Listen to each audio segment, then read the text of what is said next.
share a little bit of a story of my life. Oh, good. I think some of you have heard me say this before. When I was in Form 1 at school, I just wished the ground would sort me out. So, I just feel to start with Psalm 52. It's a pretty strong psalm, but yeah, Psalm 52, and I'm reading in the Amplified, from the Amplified.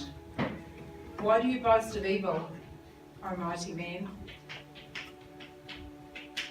The loving kindness of God endures all day long. Your tongue devises destruction like a sharp razor, working deceitfully. You love evil more than good, and falsehood more than speaking the truth. I'm fine, I just have to breathe. You love all words that devour, O deceitful tongue, but God will break you down forever. He will take you away and tear you away from your tent. The righteous will see it and fear and will laugh, saying, look at the man who would not make God his strength, but trusted in the abundance of his riches, taking refuge in his wealth. But as for me, I am like a green olive tree in the house of God. I trust in the loving kindness of God forever and ever. I will thank you forever because you have done it. You have rescued me and kept me safe. I will wait on your name, for it is good, in the presence of your godly ones. I say I was blown up from Wellington and lived in Auckland for 21 years, where I attended a church, and my parents were Christians. I made a decision to follow God. We say follow God, it can be, some people in the world wouldn't understand what follow God means, but become a Christian, become a disciple of Jesus when I was 14 years of age, and then I got water baptised when I was 16. As I said, my parents were Christians, they owned the name of God. My mother was a very kind, loving parent. I'm fine. My father was a very angry, violent man, even though he owned the name of God, and we attended church every week. I was the oldest of 4 girls under 7, so my mum was busy. And I never remember my mother, honestly, saying an unkind word to me. But it was very different with my dad. I lived like a scared rabbit, like I'm now. And at 17 and a half years of age, I moved only 15 minutes away to National Women's Nursing Home to study enrolled nursing. And I thought, yeah, freedom. Okay, my room messy, I could do what I want. I didn't have to, I thought, yeah, I'm free, I don't have to listen to any more criticism, any more yelling. Our house was just in turmoil. No more hatred, no more violence, no more barely scraping through school, a fresh start. And my nickname at the nurses' home was called Churchy. They called me Churchy. But they were very happy for me to be their sober driver. The highlight of my youth, one of the very few highlights of my life, if I'd cleaned the bath, Dad used to say, I remember that particularly, if you got that bath cleaned, don't worry, it'll be cleaned because I'll be out to youth group tonight. So yeah, that was a highlight of my life. I grew up in Blockhouse Bay, West Auckland, so spent a lot of time, well, when I could get out, and at Piha and Muriwai and sunburn and boys and car rallies and hot pools. So that was a highlight of my life. That was freedom for me, really. Jumping well ahead, I got married in end of December 1986. After 10 years of being married, I had 2 girls then, and they were 6 and 4. And we were living in Kiki, very just the other side of Te Awamutu. And my husband and me happened to go to a Christian conference one weekend and got our children minded by my mum and my mother-in-law. And the conference, which I still believe and understand that all these 3 things often go together, was on fear and anger and lust. And I already knew that I had a huge problem with anger. I had been physically and emotionally, physically and verbally out of control with my 2 girls since they were toddlers. But it was spiralling now, and I knew after going to that weekend, that conference with my husband, that I had some serious issues that I had to face in my life as a Christian. I rang some pastors and dear friends, and I just said I needed some desperate help. I was totally scared and numb, and I needed someone I felt like to look after me and carry my kids. I didn't blame anything on my husband. I was just in this numb state. I can't really describe. The pastors that we met, they did do their best, and they put us on a marriage course. And we had a 7-week separation in that time, and we had some very loving, caring people taking care of us and taking care of my husband. But it was not the right time for me. I could not take it in, and it's a brilliant course that I've taken, and we did finish. But the course at that time wasn't enough to rescue the deep stuff that I had boiling inside of me. Life carried on. My husband taking worship and playing the guitar. We moved quite a few different areas and went to a few different churches. I had learned to put on a very good face, but inside I felt very alone and very isolated. All these different moves that we had, and I had no boundaries and no agreement to say no about anything. I had no car at times. We lived quite isolated, and we were being new church again, new people, which doesn't make for making friends. Jumping ahead again to 2001, we moved to Kuatuna, which is 20 minutes up from Whirianga. It's a beautiful place. We had a rental in the road, and the sea was just there where those buildings are. It was just beautiful. I love the sea.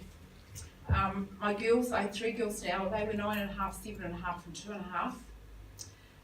My husband was taking worship in Kuatuna with lifelong friends of mine. That was a youth pastor of mine at 14, John and Robin Twemlow. They have been the dearest supportive friends to me in my work. That's a 1896 old church hall. I think they used it for school way back in the day.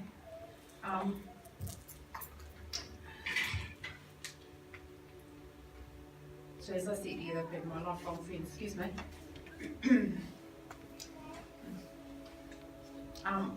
One evening, I actually nearly didn't. It was just down the road, and it's very safe to walk there. And I was going to go to a little ladies group, and I said to my husband, we're going.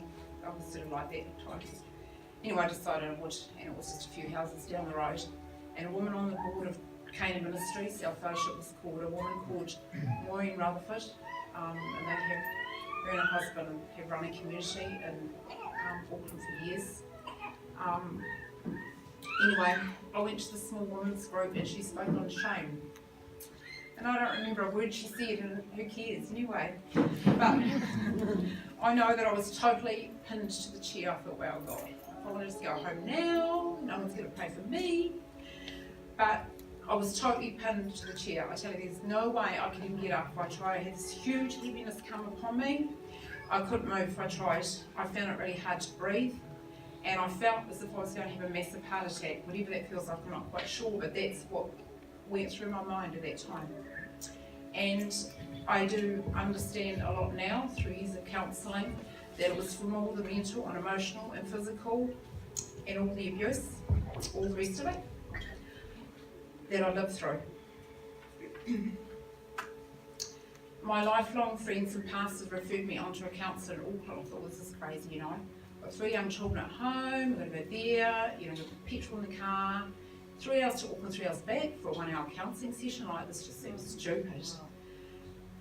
Sometimes she gave me an hour and a half. It seemed crazy, but I look back now and God was in control there.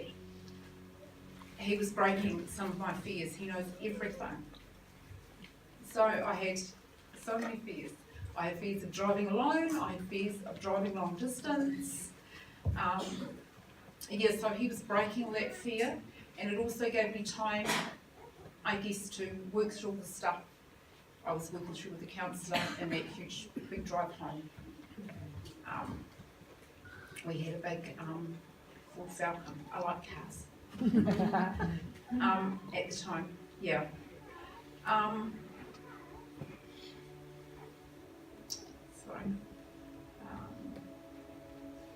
So it was just time, as I said, for God to start healing me.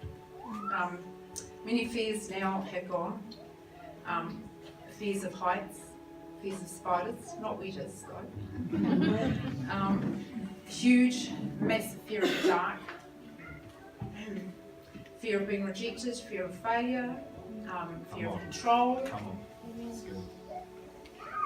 Also, while living in Kuatuna, we lived there for 4 years before moving to Waihi. I had a word once from a prophetic speaker, and it was like she was just there and she just vanished. And she said that I'd hung on to God by a fingernail. And I thought, well, but I actually think it's more God's doing than mine. God was getting me free of the 39 years of masks that I've been wearing. And I knew my mother would live with such stuff that she had learned how to put on a mask. I had a bit of mask. My 3 girls were dressed up, my husband was leading worship, we went to church, we all looked good, everything looked fine. The Lord was using, I did say that, sorry, the counsellor to, the woman used that woman there. Even though she was the first counsellor way back, I could remember so many things that she said were just so freeing for my life. And the deep hate that I had, I shouldn't really laugh, but I have to have a sense of humour sometimes, and I'm getting one. The deep hate that I had for JPG, that's my father's initials, because many years, I don't want to call him Father or Dad, thanks very much. And yes, now it has taken a number of years battling to forgive my father.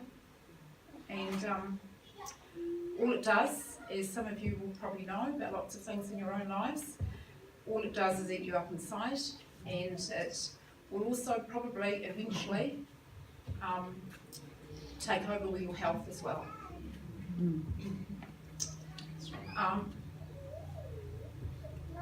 Actually, I haven't put that in here, but when I was 36 and had my 3rd child, my home birth that I wanted, we were living in Narrawahi for 2 years.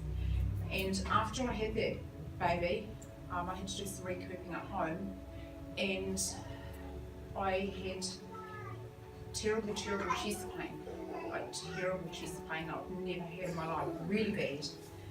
And the pastor's wife suggested that I go and see a cardiologist, and I was pretty sure in my head that it was probably spiritual, but she was caring for me and she said, I want you to go anyway. I need a blood transfusion, but I didn't want one, so I stayed in bed for 2 weeks to avoid the hospital. And there was nothing wrong with my heart, and the cardiologist said, and nor should be either. Anyway, so jumping back, yes, it's taken me years of battling to forgive my father. Why should I? But only within my life I've been able to do it. I don't know how people live without God, as far as forgiving goes anyway. I came to the point about 7 years ago of totally forgiving my father. Come on. Yeah. The only way to really free my life from so much pent up anger and the chest pain that also I'd suffered for years, now has all gone. God used these years in counselling, and then when I came back there was a gap, and then through a couple of things that happened in my life, I knew I was to go back and revisit counselling, and I went to Tauranga. I had a few different counsellors, amazing women that God used. My parents are both still in denial, and they just live in Thames, and they're the Lord's problem, not mine. Yeah. I've come to the point that I don't feel sorry for my father, but I feel sad that he's had to live his life for 83 years. He doesn't see the grandchildren, but we won't allow the children or grandchildren to be near him, even though he's very unwell now.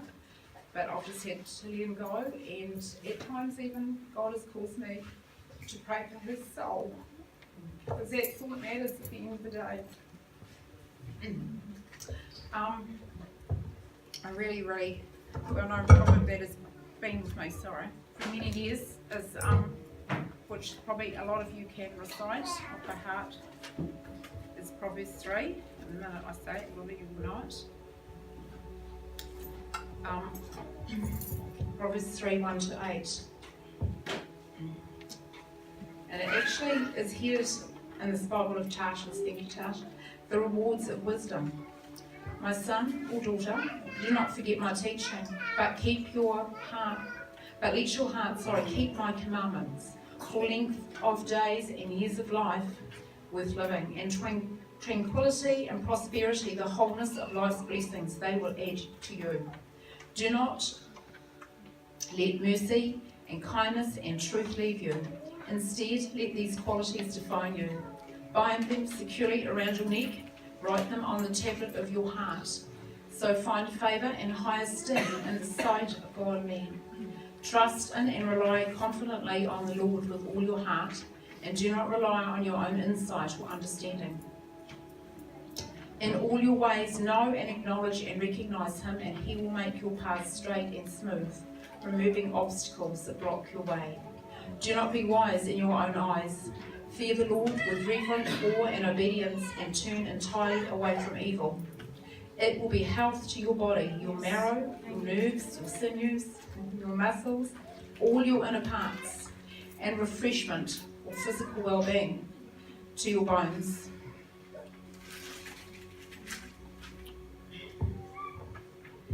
So, no matter what age you are, get free. Amen. You got to.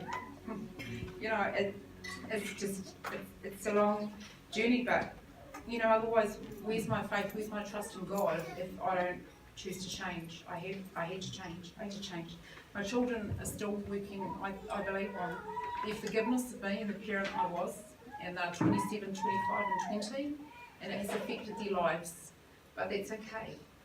They have all made commitments to God, and they're struggling, but that's all right.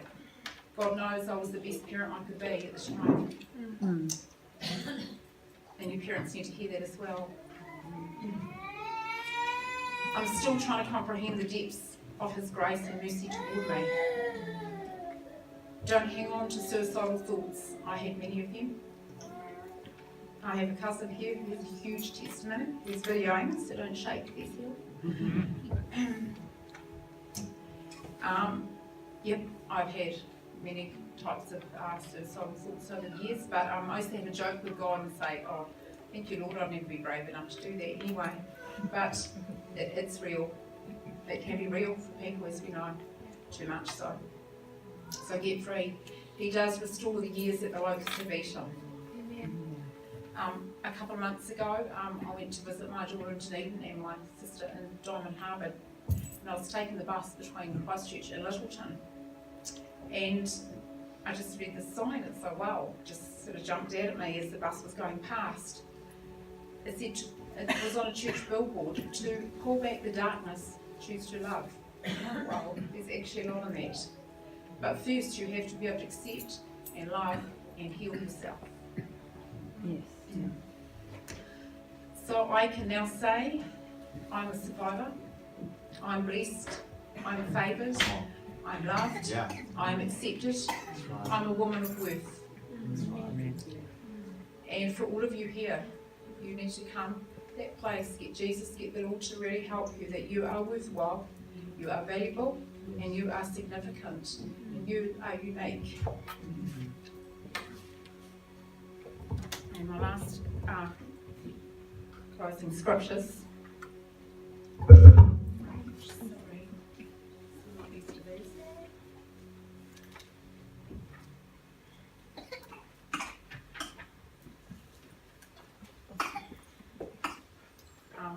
Again, extremely well known, and I don't know if it's Gail or somebody here shared that recently. Psalm 139 has been with me for a long time. Psalm 139, verse 13, for you have formed my innermost parts. No, sorry, I'm not starting there. I'm starting at the beginning, sorry.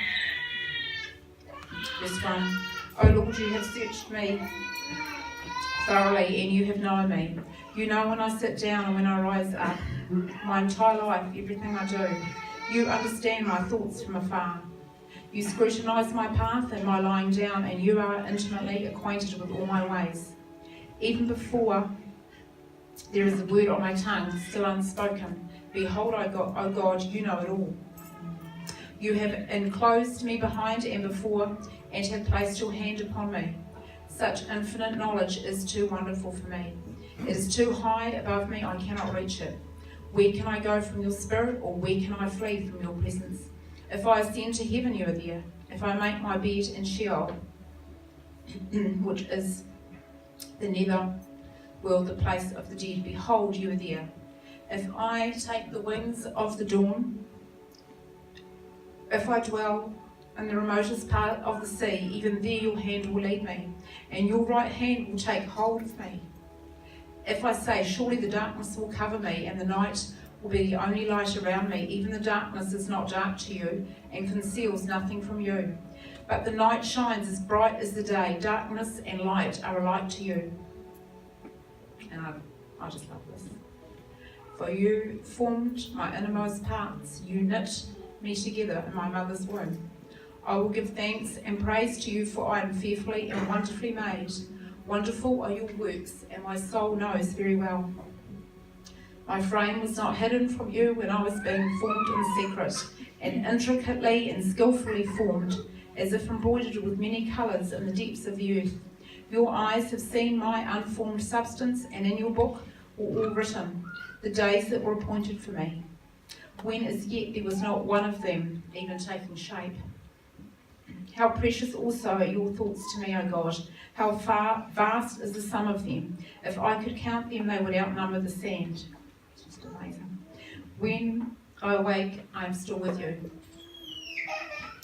Oh, that you would kill the wicked, O God. Go away from me, therefore, men of bloodshed. For they speak against you wickedly. Your enemies take your name in vain.